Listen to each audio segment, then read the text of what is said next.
അപ്പം നമ്മൾ നമ്മുടെ ശിവരാത്രി ഉത്സവത്തോടനുബന്ധിച്ച് പരിപാടികളുടെ ഭാഗമായുള്ള ആധ്യാത്മിക പ്രഭാഷണമാണിപ്പോൾ നമ്മൾ നടത്തുന്നത്. എല്ലാവരും കൂടെ തുടങ്ങല്ലേ? എല്ലാവരും വർത്തമാനം പറയരുത്. ഫോണൊക്കെ ഓഫ് ചെയ്യണം. ഫോൺ വന്നാൽ എടുക്കരുതേ. വേഗം നിർത്ത്. 2 മണിക്കൂറേ ഉള്ളൂ. അതുപോലെ 2 മണിക്കൂർ പോലെ അത്ര വേണ്ട. എന്നാ 1.25 മണിക്കൂർ. സംഘാടകരോട് പറഞ്ഞിട്ടുണ്ട്, സമയം അതിക്രമിച്ചാൽ മൈക്ക് ഓഫ് ചെയ്യാൻ. നിങ്ങൾ പേടിക്കണ്ട. എന്തായാലും വളരെ വിശിഷ്ടമായിട്ടുള്ള നമ്മുടെ ആഘോഷങ്ങളിൽ ഒന്നാണ് ശിവരാത്രി ആഘോഷം. ഈ ആഘോഷങ്ങൾ 2 തരമുണ്ട് പോലും. സുഹൃത്തുക്കളെ എവിടെ തന്നെ ശ്രദ്ധിക്കണം. അല്ലെങ്കിൽ ഞാൻ അങ്ങോട്ട് വരും. ഇനി വേറെ ഒന്നും നോക്കണ്ട. ഒരു 1/2 മണിക്കൂറുള്ളൂ. കേട്ടില്ലേ? ആഘോഷങ്ങൾ 2 തരമുണ്ട്. ഒന്ന് പ്രധാനമായിട്ടും ഈ ആഘോഷം പ്രധാനമായിട്ടുള്ളത് ഓണം, നവരാത്രി. അതേസമയം ശിവരാത്രി എന്ന് പറയുന്ന ആഘോഷം കുറച്ചും കൂടി എന്താണ് പറയാ, പ്രധാനമായിട്ടും വ്രതാനുഷ്ഠാനം പ്രധാനമല്ലേ? ആണോ കുട്ടി? ആണോ? അതാണ്. അപ്പൊ അങ്ങനെയുള്ളൊരു ആഘോഷമാണ് നമ്മളത്. ഈ ആഘോഷം നടക്കുന്നത്. അപ്പൊ ഇവിടെ വർത്താനം പറയുന്നത്, ഈ വർത്താനം പറഞ്ഞാൽ കുഴപ്പമെന്ന് പറയാം സുഹൃത്തുക്കളെ. എന്താ സംബന്ധിച്ച് ഭാഗവത സംസ്ഥാനം അതുപോലെ പ്രഭാഷണത്തിലൊക്കെ ഇരിക്കുമ്പോൾ മുന്നിലൊരു കസേര ഒഴിഞ്ഞെടുക്കണം. അപ്പൊ ഇതങ്ങനെയില്ല, എല്ലാം ഒഴിഞ്ഞെടുക്കണം. പിന്നെ പറയുന്നതിനിടയ്ക്ക് ഉറങ്ങി പോകുന്നതാണ്. നിങ്ങളാണെങ്കിൽ പറയാൻ ഉദ്ദേശിക്കുന്നുണ്ടോ? പക്ഷെ അപ്പൊ ഈ ആചാര്യന്മാർ പറയുന്നത് ബാബാശേ ഉറങ്ങിയാൽ കുഴപ്പമില്ലാന്നാണ്. മാസം ഉറങ്ങിട്ടോ, ഉറങ്ങിയാൽ കുഴപ്പമില്ലാന്നാണ്. എന്നാലും ഗുണമുണ്ടെന്നാ പറഞ്ഞത്. ടീച്ചറെ കേട്ടോ? എന്താന്ന് വെച്ചാല് ഒരു ഭാഗവത സപ്താഹം തീരുന്ന 7-ാം ദിവസം നരസിംഹമൂർത്തി അവതരിക്കുന്ന രംഗമാണ് അവിടെ അവതരിപ്പിക്കുന്ന പ്രഭാഷണത്തിൽ. അപ്പൊ ഈ മുന്നിലിരിക്കുന്ന ഒരാൾ ഉറങ്ങാം. കേട്ടിട്ടേ 7-ാം ദിവസമല്ലേ? അപ്പൊ ഉറങ്ങി മൂപ്പര് വേറൊന്നും കേട്ടില്ല. എല്ലാ ദിവസവും വല്ല ഉറങ്ങിയ പരിപാടികളാണ്. അപ്പൊ ഈ യജ്ഞാചാര്യൻ പ്രഭാഷണം പറഞ്ഞു കഴിഞ്ഞപ്പോ ഇയാൾ ഉണരാൻ വേണ്ടിയിട്ട് ചില സമയത്ത് കുറച്ച് ശക്തി പറയലാണ്. അങ്ങനെ പറഞ്ഞതുകൊണ്ട് നരസിംഹാവതാരം വന്ന സമയത്ത് ഒരു ഡയലോഗ് ഇങ്ങനെ പറഞ്ഞു, നീ ആരാണെന്ന് എനിക്ക് അറിയാമോ? അത് പെട്ടെന്ന് ഞെട്ടിയിടാൻ ഞാൻ കേൾക്കുന്നതാണ്. പിന്നെ ഉറങ്ങി കുറച്ച് കഴിഞ്ഞാൽ വീണ്ടും അടുത്ത ഡയലോഗ് ഇയാൾ ഉറങ്ങിക്കൊണ്ടുവരാൻ വേണ്ടിയിട്ട്, നീ ഏത് തൂണിന്റെ പുറകിൽ വിളിച്ചാലും എനിക്കറിയാം ഞാൻ കണ്ടിട്ടുണ്ട്. ഇത്ര കേട്ടുള്ളൂ. പിന്നെ അദ്ദേഹം ഇതെല്ലാം കഴിഞ്ഞ് പോയി. ഇതിങ്ങനെ ഈ കേട്ട ശേഷം ബാബാശ ഇതിങ്ങനെ ചിന്തിച്ച് ഇയാൾ വഴിക്ക് ഇങ്ങനെ പറഞ്ഞു പോകാൻ തുടങ്ങി. നീ ആരാണെന്ന് എനിക്കറിയാം, ഈ ഏത് തൂണിന്റെ ചുവട്ടിൽ വിളിച്ചാലും എനിക്കറിയാം. ഇങ്ങനെ പറഞ്ഞു ഓട്ടത്തിൽ പറയാൻ പറഞ്ഞു. അതങ്ങനെ അദ്ദേഹത്തിന് അങ്ങനെ ഇതായി മാറി, മനസ്സിലങ്ങനെ വന്നു. അങ്ങനെ പറഞ്ഞുകൊണ്ടിരിക്കുമ്പോഴാണ് ഇയാൾ കിടന്നുറങ്ങുമ്പോൾ രാത്രിയിൽ കള്ള കയറിയതാണ്. ആ വീട്ടില് കള്ള കയറിയിട്ട് പിന്നെ ഓട് കൊടുത്ത് ഇറങ്ങി താഴെ എത്തുമ്പോൾ ഈ ചങ്ങാതി ഉറക്കത്തിൽ സ്വപ്നം കണ്ടിട്ട് പെട്ടെന്ന് പറയാണ്, നീ ആരാണെന്ന് എനിക്ക് അറിയാമോ? നമുക്ക് അങ്ങനെ മനസ്സിലായിട്ട് കുഴപ്പമില്ല, ഇയാൾ ഉറക്കത്തിൽ ഞാൻ ഇറങ്ങുന്ന അറിഞ്ഞതാണ്. അപ്പൊ ഉടനെ പോയി വേഗം ആ വീടിന്റെ മുന്നിൽ തൂണിന്റെ പുറകെ വിളിച്ചു. അപ്പൊ അടുത്ത നേരം മുമ്പിൽ പറഞ്ഞു, നീ ഏത് തൂണിന്റെ ചോട്ട് വിളിച്ചാലും എനിക്ക് അറിയാം. അപ്പൊ കള്ളൻ ഇറങ്ങി ഓടിയതാണ്. അപ്പൊ ഈ ആചാര്യം പറഞ്ഞത്, ഈ പ്രഭാഷണം കേൾക്കുമ്പോൾ നമ്മൾ മുഴുവൻ കേട്ടില്ലെങ്കിലും ദോഷമൊന്നും ഉണ്ടാവില്ല, എന്തെങ്കിലും ഒരു ഗുണം ഉണ്ടാവും. ശരിയല്ലേ? അതൊരു ഗുണമല്ലേ? ആ കള്ളം പോയി. എന്റെ നാട്ടിൽ ഇപ്പോൾ കഴിഞ്ഞ 25 മുഖം പോയി. അത് പങ്കെടുക്കാൻ വന്നാ കേട്ടോ? വായിച്ചായിരുന്നു കുമാരൻ ഒരു വീട്ടിൽ 25 പോയി കഴിഞ്ഞ ആഴ്ച. അപ്പൊ നല്ല വിഷയം. അപ്പൊ നമ്മുടെ ആഘോഷം നടക്കുന്നത് ശിവരാത്രി ആഘോഷം എന്ന് പറയുന്നത് ശിവരാത്രി. ഹലോ, ശിവരാത്രി എന്താ? ശിവം എന്ന് പറഞ്ഞാൽ മംഗളല്ലേ? ആണോ? ആണോ? ഇവര് കിട്ടുന്നില്ലല്ലോ. സംസാരിക്കാൻ കേട്ടോ? ഞാൻ തോന്നി ഓരോരുത്തരും ശരിയല്ലേ? മംഗളം അല്ലെങ്കിൽ ചൈതന്യം. അപ്പം രാത്രി എന്ന് പറഞ്ഞാൽ രാത്രിയാണ് ഇരുട്ട്. അപ്പൊ രാത്രി എന്ന് പറഞ്ഞാൽ അപ്പൊ ശിവരാത്രി എന്ന് പറഞ്ഞാൽ എന്താ? ശിവം മംഗളമാണ്. അപ്പൊ നമുക്ക് മംഗളം തരുന്ന രാത്രിയുടെ എന്താ? ശിവരാത്രി. ശരിയാണോ? ഓക്കെ ആണോ? അപ്പൊ ശിവരാത്രിക്ക് അർത്ഥമുണ്ട്. എന്താണ്? മംഗളം തരുന്ന രാത്രി. ഇനി ശിവരാത്രിക്ക് മാത്രമല്ല, എല്ലാ ആഘോഷങ്ങൾക്കും, എല്ലാ ഉത്സവങ്ങൾക്കും, എല്ലാ ആചാരാനുഷ്ഠാനങ്ങൾക്കും അതിന് പിന്നിൽ എന്തെങ്കിലും ഒരു തത്വം ഉണ്ടാവില്ലേ? ഉണ്ടാവില്ലേ? വെറുതെ അതൊക്കെ അല്ല. നമുക്കിങ്ങനെ ഉത്സവം കൂടാൻ അല്ലെങ്കിൽ ഈ വൃത്തം എടുക്കാനൊക്കെ പറഞ്ഞിരിക്കുന്നത് എന്തിനാണ്? എന്തെങ്കിലും ഒരു കാര്യം ഉണ്ടാവില്ലേ? ഉണ്ടാവോ? ഉറപ്പാ. അത് എല്ലാത്തിനും ഉണ്ട്, വെറുതെ ഒന്നുമില്ല. അത് ഉദാഹരണത്തിന് നമ്മൾ ഇന്ന് ശിവരാത്രി ആഘോഷിക്കുന്ന നമ്മുടെ ഭഗവാനില്ലേ, മഹാദേവൻ. ആ മഹാദേവൻ ഒന്ന് സൃഷ്ടി നോക്കിയേ. മഹാദേവന്റെ ധർമ്മം എന്താണെന്ന് മഹാദേവന്റെ അവതാരത്തിൽ തന്നെ നമുക്ക് പഠിക്കാൻ പറ്റും. കേൾക്കണം, കേൾക്കണം. ഭഗവാൻ ആരാണ്? സംഹാരമൂർത്തിയല്ലേ? സൃഷ്ടി, സ്ഥിതി, സംഹാരം. ഈ സംഹാരം എന്ന് പറഞ്ഞു കഴിഞ്ഞാൽ സൃഷ്ടിക്കപ്പെട്ടതിനൊക്കെ എന്തുണ്ട്? ഉണ്ടോ? നാശമുണ്ടോ? ഉണ്ടേ പറയണോ? സൃഷ്ടിക്കപ്പെട്ടവരുടെ നാശമുണ്ടോ? ഉറപ്പാണോ? അപ്പൊ ഈ കെട്ടിടത്തിന്റെ നാശമുണ്ടോ? ഉണ്ടാവും. എവിടെയായാലും കിട്ടുന്നില്ല എന്ന് വലിയ പെട്ടെന്ന് നിർത്തി സമ്മാനം വാങ്ങി പോകാനാണോ? ഞാൻ ഇരിക്കുമ്പോൾ നടക്കുക, നിങ്ങളോ? ഇരിക്കുമ്പോൾ നടക്കുന്ന ആരെങ്കിലും ഉണ്ടോ? വേഗം പോവാ, കുറച്ചു നേരം കൂടെ കൂടിക്കൂടെ? അല്ലെങ്കിൽ പറയുന്നത് അർത്ഥമില്ല, വെറുതെ പറയുന്നത് കേട്ടോ? ഞാൻ പറഞ്ഞ മനസ്സിലായോ? ഒന്ന് ശ്രദ്ധിച്ചാൽ കെട്ടിടം നശിക്കുമോ? മരം നശിക്കുമോ?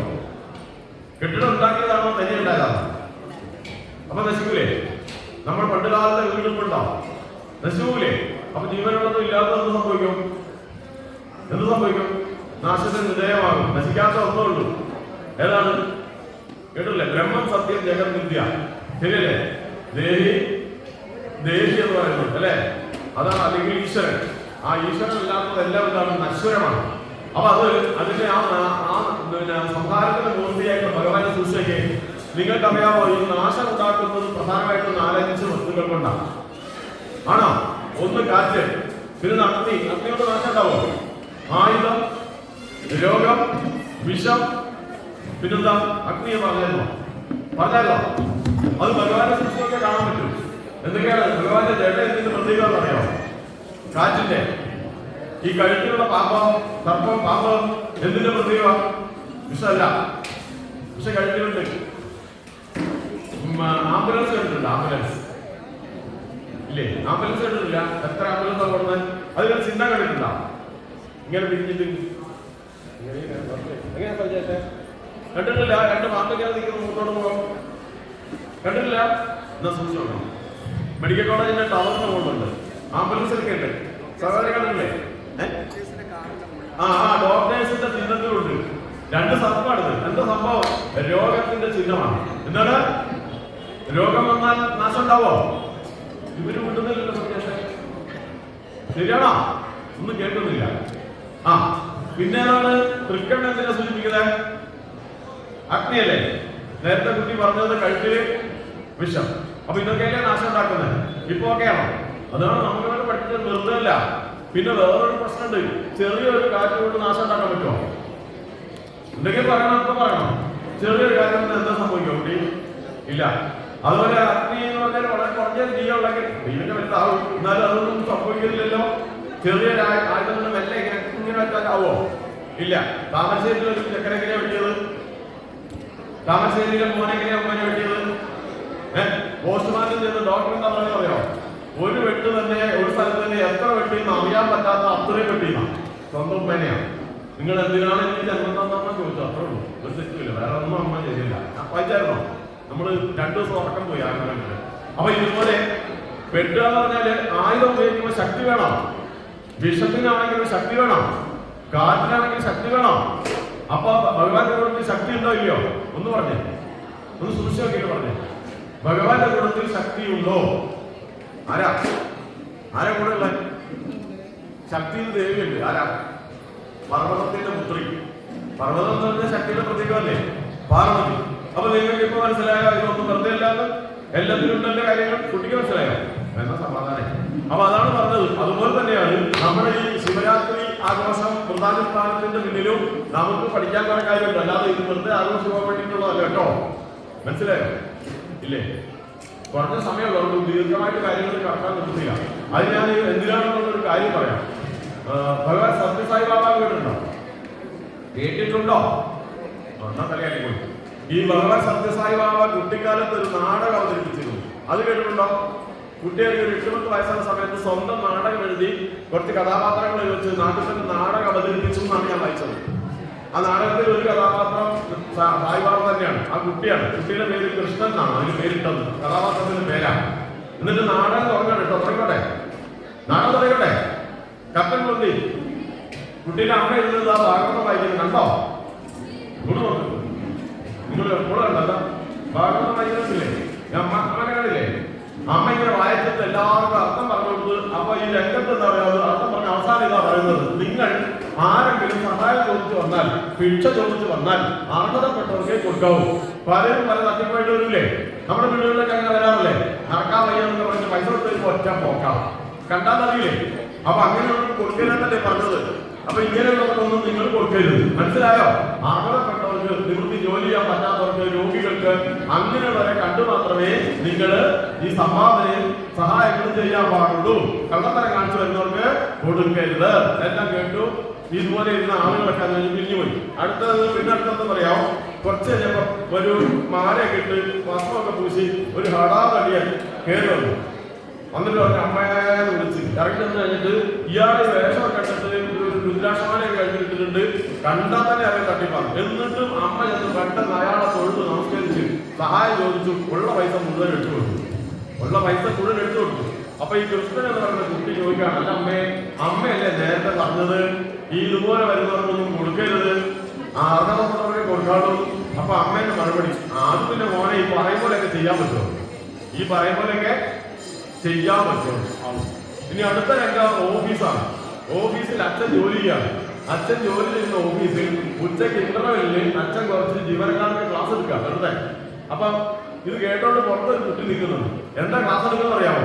നമ്മുടെ നാടാകമാനം മാറിയത് വിദ്യാഭ്യാസം കൊണ്ടാ. ശരിയല്ലേ? അല്ലേ? നമുക്ക് ജോലി കിട്ടിയ വിദ്യാഭ്യാസം കൊണ്ടല്ലേ? അപ്പൊ വിദ്യാഭ്യാസം ചെയ്യാൻ പറഞ്ഞ നാടിന് പുരോഗതി കേട്ടോ. അപ്പൊ നമ്മള് പഠിക്കാൻ പറ്റാത്ത, വിദ്യാഭ്യാസം ചെയ്യാൻ പറ്റാത്ത ഏതെങ്കിലും കുട്ടികളുണ്ടെങ്കിൽ അവർക്ക് എന്തെങ്കിലും സഹായം ചെയ്യണം വേണ്ടേ? നമ്മൾ അവരെ കൊടുക്കേണ്ടത്, വേറെ ആർക്കല്ല കൊടുക്കേണ്ടത്. അപ്പൊ പാവപ്പെട്ട കുട്ടിയൊക്കെ പഠിക്കാൻ നിർത്തിയില്ലാത്തവർക്ക് നമ്മൾ സംഭാവന ചെയ്യണം, സഹായിക്കണം. അത് നമ്മുടെ കടമ കേട്ടോ. ഇത് കഴിഞ്ഞു. അപ്പൊ ഈ പുറത്ത് ജനലിൽ കൂടി ഒരു കുട്ടി കേട്ടു നിൽക്കുന്നുണ്ട്. അപ്പൊ ഓഫീസിലുള്ളവര് പണിക്ക് പോയി, ഇയാൾ പുറത്തേക്കാണ്. അപ്പൊ ഈ വേണ്ടു വന്ന കുട്ടിക്ക് പരീക്ഷാ ഫീസ് അടയ്ക്കാൻ കുറച്ച് പൈസന്റെ കുറവുണ്ട്. അപ്പൊ ആ കുട്ടി ഇത് കേട്ടല്ലോ. കുട്ടിക്ക് തോന്നി ഇയാളെ കണ്ടാൽ മതിയല്ലോ. അപ്പൊ കുട്ടി ചെന്നിട്ട് അയാളോട് ചോദിക്കുകയാണ്, അല്ല സാറേ, ഞാൻ ഒരു 10 രൂപയുടെ കുറവിലധികം പരീക്ഷയ്ക്ക് ഫീസ് അടയ്ക്കാൻ. അപ്പൊ സാറ് അത് 10 രൂപ തന്നു സഹായിക്കുമെന്ന് ചോദിച്ചു. അപ്പൊ അയാൾ പറഞ്ഞു, 10 രൂപയോ? എന്റെ കയ്യിലില്ല, ഒറ്റ പൈസ കയ്യില്ല. എന്തുണ്ട് പേഴ്സ്? ഇത് ഫുള്ള് കാര്യമാണ് കേട്ടോ, ഒന്നുമില്ല കേട്ടോ എന്ന് പറഞ്ഞു. ആ കുട്ടിയായിട്ട് പോയി. ഒരു അടുത്ത രംഗം എന്താ വെച്ച് കഴിഞ്ഞാലും ഹെഡ് ഓഫീസിൽ നിന്ന് ഒരു 3 ആൾ വന്നു. കയറി വന്നിട്ട്, സാറേ നമസ്കാരം, ഒരു വിശേഷം. എന്താ വന്നത്? അതെ, നമ്മുടെ ഹെഡ് ഓഫീസിൽ പുതിയ ഓഫീസർ ചാർജ് എടുത്തിട്ടുണ്ട്. അദ്ദേഹത്തിന് നമ്മളൊരു സ്വീകരണ പാമ്പ് കൊടുക്കുന്നുണ്ട്. അപ്പൊ നമ്മൾ ഓരോരുത്തരും 200 രൂപ വെച്ച് എടുക്കണം. ഇതെന്താ ദുബൈ? അതേ പൈസ ഇല്ലാത്ത പേഴ്സ് തുറന്നിട്ട് എന്ത് ചെയ്തു? 200 രൂപ എടുത്ത് അവർ കൊടുത്തു. അപ്പൊ വീട്ടിൽ കുട്ടി അച്ഛനോട് ചോദിക്കാണ്, അല്ലച്ച, അച്ഛനല്ലേ പറഞ്ഞത് ഈ പാവപ്പെട്ട കുട്ടികൾക്ക് പഠിക്കാൻ പറ്റാത്തവർക്കാണ് കൊടുക്കേണ്ടത്, പഠിക്കാൻ പൈസ നിർത്തിയില്ലാത്തവർക്കല്ലേ കൊടുക്കുന്നത്? നീ ഒന്ന് പോടാറുണ്ട്. ഈ പറയുമ്പോഴൊക്കെ ചെയ്യാൻ പറ്റുമോ? കേട്ടോ പറഞ്ഞത്? ഈ പറയുമ്പോഴൊക്കെ ചെയ്യാൻ പറ്റുമോ? ഇനി അതിനകത്ത് ഒരു രംഗം കൂടെ ഉണ്ട്. ആ രംഗം എന്ന് വെച്ച് കഴിഞ്ഞാല് ഒരു +2 അധ്യാപകൻ ക്ലാസ് എടുക്കുകയാണ്. +2 പഠിക്കുന്ന ആരെങ്കിലും ഉണ്ട് കേട്ടോ? അറിയില്ലേ? ഉണ്ടല്ലോ, ഉണ്ടാവാൻ മതിയില്ലേ? എന്താ അതെല്ലാം വിഷയം. അപ്പൊ ഈ പഠിപ്പിച്ചുകൊണ്ടിരിക്കുന്ന അധ്യാപകന് ഒരു വിവരം കിട്ടി, നാളെ ക്ലാസ് പരിശോധിക്കാൻ വേണ്ടി മേലുദ്യോഗസ്ഥർ വരുന്നുണ്ട്. ഈ നമ്മുടെ DO ഒക്കെ സ്കൂളിൽ വരുന്ന കേട്ടിട്ടില്ലേ? AEO DO ഒക്കെ കേട്ടിട്ടുണ്ടോ? നമ്മൾ പഠിക്കുമ്പോൾ വന്നിട്ടില്ലേ? അപ്പൊ ഈ DO പോലെ ഓഫീസർ വരികയാണ് +2 ക്ലാസ് നോക്കാൻ. അപ്പൊ ഇങ്ങനെ വരുന്ന സമയത്ത് നാളെ വരുന്ന വിവരം കിട്ടിയപ്പോ ഈ അധ്യാപകൻ എന്താ ചെയ്തെന്നറിയാം? ക്ലാസ്സിലെ കുട്ടികളോട് പറഞ്ഞു, മക്കളെ, നിങ്ങൾക്ക് ഇപ്പൊ ശരിക്ക് 15 പാഠം തീരേണ്ടതാണ്. എത്രയാ? 15. ഞാനിപ്പോ എത്ര തീർത്തത്? 10. എത്ര തീരണം? നിങ്ങൾക്കറിയില്ല, നിങ്ങൾ പഠിച്ചതല്ലേ? എത്ര തീരണം? അവര് പഠിക്കുന്നില്ല. ഇതെന്താ? എടോ, 15 പാഠം തീരണ്ടേ? നിങ്ങൾ നോക്കിയില്ല? എത്ര പാഠം തീരണം? 15. ഞാനിപ്പോ എത്ര പഠിപ്പിച്ചെങ്കളെ? 10. അപ്പൊ നാളെ ഓഫീസർ തരുമ്പോ നിങ്ങൾ എന്താ പറയേണ്ടത്? എന്നെ പറ്റിക്കോ? 15 പറയണം കേട്ടോ. പറയൂലേ? പറ്റിയോടാ, നിങ്ങൾ പറ്റിക്കോ? ബാബാശ പ്ലീസ് പറയൂലേ? നിങ്ങൾ പറയണം. അല്ലെ എന്റെ കാര്യം പോക്കാം. അതുകൊണ്ട് അത് പറയണം. അത് പിന്നെ ഒരു കാര്യം കൂടെ ഉണ്ട്. ഞാനിന്ന് നിങ്ങളെതാ 16ാമത്തെ പാഠം പഠിപ്പിക്കാം കേട്ടോ. ഞാനിപ്പോ 16ാമത്തെ പാഠാണ് പഠിപ്പിക്കുന്നത്. ബാബാശ ഈ പാഠാണെന്ന് അറിയാമോ? ഹരിചന്ദ്ര ചരിതം. ഹരിചന്ദ്ര ചരിതം അറിയാമല്ലേ? ഇവിടെ പറയാൻ സമയം നേരത്തെ പറഞ്ഞിട്ടുണ്ടാവും. അതായത് സത്യപരിപാലനത്തിന് വാക്കുപാലിക്കാൻ വേണ്ടി ഭാര്യയും മകനും രാജ്യവും സകലവും നഷ്ടപ്പെട്ട് ഏറ്റവും ഒടുവിൽ ചുടലയിലെത്തിയിട്ട് ഒരു കുട്ടിയുടെ മൃതദേഹം സംസ്കരിക്കാൻ പോലും കളവ് പറയാൻ തയ്യാറില്ലാത്തതുകൊണ്ട് അനുവദിക്കാതെ സത്യനിഷ്ഠയിൽ ഉറച്ചു നിന്ന ഹരിചന്ദ്ര മഹാരാജാവിന്റെ പാഠമാണ് പഠിപ്പിക്കുന്നത്. എന്നിട്ട് അയാൾ 16ാമത്തെ പാഠം പഠിപ്പിക്കുക. എന്നിട്ട് പറഞ്ഞു, ഇപ്പൊ നിങ്ങളെ ഞാൻ ഏത് പാഠം പഠിപ്പിക്കുന്നത്? 16. നാളെ ആ സാറ് വരുമ്പോ ഞാനിത് വീണ്ടും നിങ്ങളെ പഠിപ്പിക്കും. അപ്പൊ നിങ്ങൾ എങ്ങനെ ഇരിക്കണം? ഇന്ന് ഞാൻ അതിന്റെ ക്വസ്റ്റ്യൻ ഒക്കെ തരും. നാളെ ഞാൻ ചോദിക്കുമ്പോൾ ഉത്തരം മണിമണിയായിട്ട് പറയണം. എന്നിട്ട് നാളെ നിങ്ങൾ എങ്ങനെ ക്ലാസ്സിൽ ഇരിക്കണം? നാളെ ഞാൻ ആദ്യമായിട്ട് പഠിപ്പിക്കുമ്പോൾ നിങ്ങൾ ഇങ്ങനെ വായി കൊടുത്തിരിക്കണം. അപ്പൊ സാറ് നോക്കുമ്പോൾ ഞാനത് ആദ്യമായിട്ട് പഠിപ്പിക്കാണല്ലോ. പക്ഷെ ഇന്ന് ഞാൻ പഠിപ്പിക്കാൻ പക്ഷെ എന്നിട്ട് പറയാം നാളെ എന്ത് ചെയ്യണം? ഇത് ഇന്ന് ആദ്യമായിട്ട് പഠിപ്പിക്കുന്ന നിലയിൽ നിങ്ങൾ ഇങ്ങനെ കണ്ണു തുറന്നിരുന്നിട്ട് ഞാൻ ചോദ്യം ചോദിക്കുമ്പോൾ അതിന്റെ ഉത്തരം ഭംഗിയായിട്ട് എനിക്ക് പറഞ്ഞു തരണം. എങ്ങനെയുണ്ട്? സത്യസന്ധതയെ കുറിച്ച് പഠിക്കുന്നത്. അപ്പൊ ഈ നമ്മൾ പറഞ്ഞ സായിബാബ ആ കുട്ടി അവിടെ നിന്ന് പിന്നെ ആ പുസ്തകമൊക്കെ ഒഴിവാക്കി ഇത് എന്ത് പഠനമാണ്, ഇത് എന്താന്ന് പറഞ്ഞ് ഇറങ്ങിപ്പോകുന്നതാണ് രംഗം. ഏതാണ്ട് ഇനി ചോദിച്ചാൽ നിങ്ങൾക്ക് ദേഷ്യം പിടിക്കുമോ?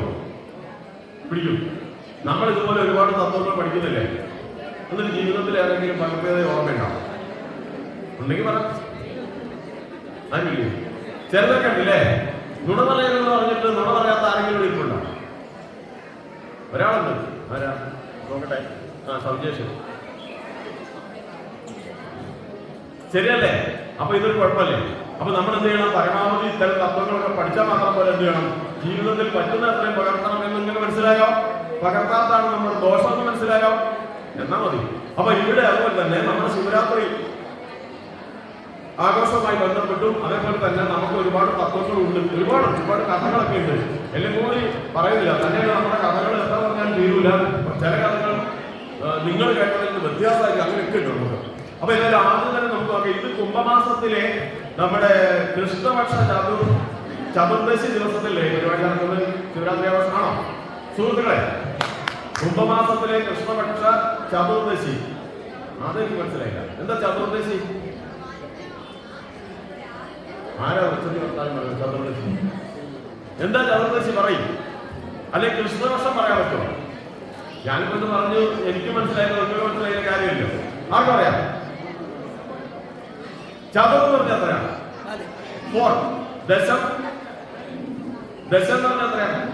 10 100 ശതം 100 ദശം 10 അല്ലേ? അപ്പൊ 10 4 കൂട്ടിയ ചതുർദശിയായി എത്രയാ? 14. 14ാമത്തെ ദിവസമാണ് എന്ത്? കൃഷ്ണപക്ഷത്ത്. അപ്പൊ എന്താ കൃഷ്ണപക്ഷം? ആരെ അടിസ്ഥാനപ്പെടുത്തിയിട്ടാണ് നമ്മൾ ഇത് ആഘോഷിക്കുന്നത്? ആരെയാണ്? ചന്ദ്രനെ അല്ലേ സുഹൃത്തുക്കളെ? ചന്ദ്രനെ അല്ലേ? അതറിയാത്തല്ലോ. അതിന് ശുക്ലപക്ഷം അല്ലെങ്കിൽ വെളുത്ത പക്ഷവും കൃഷ്ണപക്ഷവും അതെന്തായിരിക്കും? ചന്ദ്രന് 16 കലകളുണ്ട്. ആ കലകളിൽ തീർന്ന് 14ാമത്തെ കലയിൽ തീർന്ന് 15 തീർന്ന് അവസാനം ഒരു കല മാത്രം അവശേഷിക്കുമ്പോഴാണ് ഇന്നത്തെ ഈ ശിവരാത്രി ആഘോഷം നടക്കുന്നത്. ഓക്കെയാണോ? പക്ഷെ ഈ കൃഷ്ണപക്ഷം എന്ന് പറഞ്ഞാൽ എന്താണെന്ന് മനസ്സിലായത്? എനിക്ക് മനസ്സിലായത് എന്താ? അപ്പൊ ഞാൻ ആലോചിക്കും. ആർക്കും പറയാം? പിടികിട്ടിയോ? നിങ്ങൾ അറിയാമായിരിക്കില്ലേ? എന്താ ഉദ്ദേശിച്ചത്? കൃഷ്ണന്റെ നിറം എന്താ? കൃഷ്ണന്റെ കാരണ പറഞ്ഞ കാളുന്തിയെ എന്തേ